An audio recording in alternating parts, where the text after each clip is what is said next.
जब न समय था, न दिशा थी, न शब्द थे और न ही कोई स्वर था। जब सब कुछ शून्य था, केवल एक ही सत्ता थी, वह था शिव, जिसने न कभी जन्म लिया, न मरण को पाया। वही आदि शक्ति, वही आदिनाथ। शिव पुराण का सृष्टि खंड हमें उस क्षण की ओर ले जाता है जब सब कुछ एक बिंदु में समाया था और वहीं से हुआ सृष्टि का आरंभ। आज हम इस पवित्र सावन मास में आइए हम प्रवेश करें उस परम रहस्य में जिसे केवल श्रद्धा और ध्यान से समझा जा सकता है। शिव पुराण कहता है, ना शिव से पहले कुछ था और ना उनके बाद कुछ रहेगा। जब ब्रह्मा नहीं थे, विष्णु नहीं थे, कोई लोक नहीं था, केवल शिव थे।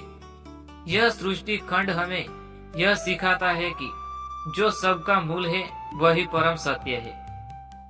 शिव कोई देव नहीं है, केवल एक मूर्ति नहीं है, वे एक चेतना है। उसकी सत्ता साकार भी है और निराकार भी। इस खंड में बताया गया है कि शिव ने ही संकल्प किया, अब इस शून्य में कुछ होना चाहिए, और उस एक संकल्प से आरंभ हुआ सृष्टि का नृत्य। जब जीवन शून्य लगे, जब सब खत्म सा लगे, तब याद रखे वही शून्य एक नई सृष्टि का आरंभ बन सकता है। जैसे शिव ने किया, वैसे ही हम भी अपने अंत को नई शुरुआत बना सकते हैं। इस अध्याय में बताया गया है कि जब शिव ने अपने भीतर विचार किया, तब उस विचार से निकले ब्रह्मा, विष्णु और महादेव। ब्रह्मा बने के सृष्टि के कर्ता, विष्णु बने पालन करता और शिव बने संहार करता। लेकिन यह केवल भूमिका थी। इन त्रिदेवों की उत्पत्ति भी शिव की इच्छा से हुई। शिव स्वयं इन त्रिदेवों की अधिष्ठाता है, प्रेरणा है। हम भी अपने जीवन में कई भूमिका निभाते हैं, पिता, पुत्र, मित्र, कर्मयोगी, परंतु अपने भीतर की मूल चेतना को मत भूलो। जिस दिन तुमने अपने भीतर के शिव को जान लिया, उस दिन तुम जानोगे तुम केवल एक भूमिका नहीं, बल्कि एक शक्ति हो। जब ब्रह्मा और विष्णु में यह विवाद हुआ कि कौन श्रेष्ठ है, तो यह एक रहस्यमय अग्निस्तंभ प्रकट हुआ।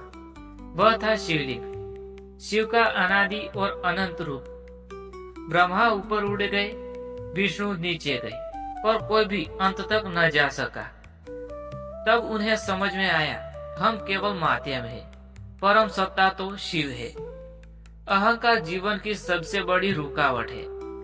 जब तक हम अपने को कर्ता समझते हैं, तब तक हम अपने सच्चे स्वरूप से दूर रहते हैं। वास्तविक ज्ञान तब आता है जब हम स्वीकार करते हैं कि हम केवल शिव की इच्छा से कार्य कर रहे हैं। फिर शिव ने अपने भीतर शक्ति को प्रकट किया, आदि शक्ति, वह शक्ति जो प्रकृति है, सर्जन है, जीवन है और आदि शक्ति से बना यह संसार, पंच महाभूत, जीव, लोक, देव, योनिया सब कुछ है। इस अध्याय में बताया गया है कि हर वस्तु, हर जीव में शिव और शक्ति दोनों मौजूद है। वे एक दूसरे के बिना अधूरे हैं, जैसे ऊर्जा और स्रोत। हमें यह समझना चाहिए कि हमारे भीतर भी वही ऊर्जा है, शिव का अंश और शक्ति की प्रेरणा है। जब हम इन दोनों को एक साथ जागृत करते हैं, तब हम भी रच सकते हैं अपना नया संसार। सृष्टि केवल अस्तित्व के लिए नहीं बनी, बल्कि आत्मा की यात्रा के लिए बनी है। हर जीवात्मा शिव की ओर अग्रसर रहता है। जीवन का उद्देश्य केवल सांस लेना नहीं है, बल्कि शिव तत्व को पाना है। तुम्हारा जन्म केवल सांस लेने के लिए नहीं हुआ, तुम शिव की यात्रा का एक हिस्सा हो। हर अनुभव, हर दुख, हर मोड़ तुम्हें उस ओर ले जा रहा है जहां आत्मा और शिव एक हो जाते हैं। इस खंड में बताया गया है कि कैसे ब्रह्मा, विष्णु और अन्य देवता भी शिव को पाने के लिए तप करते हैं, ध्यान करते हैं। यह संदेश है कि बिना श्रद्धा और साधना के आत्मज्ञान नहीं मिलता है। सफलता बाहर नहीं, भीतर की साधना में है। तुम भी तप करो, आलस्य का मोह का, असत्य का। तुम्हारा हर दिन एक नई साधना बन सकता है। अपने भीतर की आवाज सुनोगे तब तुम शिव की ओर बढ़ोगे। सृष्टि खंड का सबसे गहरा संदेश यही है कि शिवत्व हमारे बाहर नहीं, हमारे भीतर है।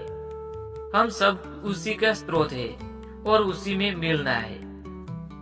इसलिए जीवन को एक अवसर मानो, सद्गुणों को अपनाओ, मोह का त्याग करो, सत्य के मार्ग पर चलो। तभी तुम अपने शिव रूप को पहचान सकोगे। श्रद्धा, साधना और समर्पण, यही है इस अध्याय का सार।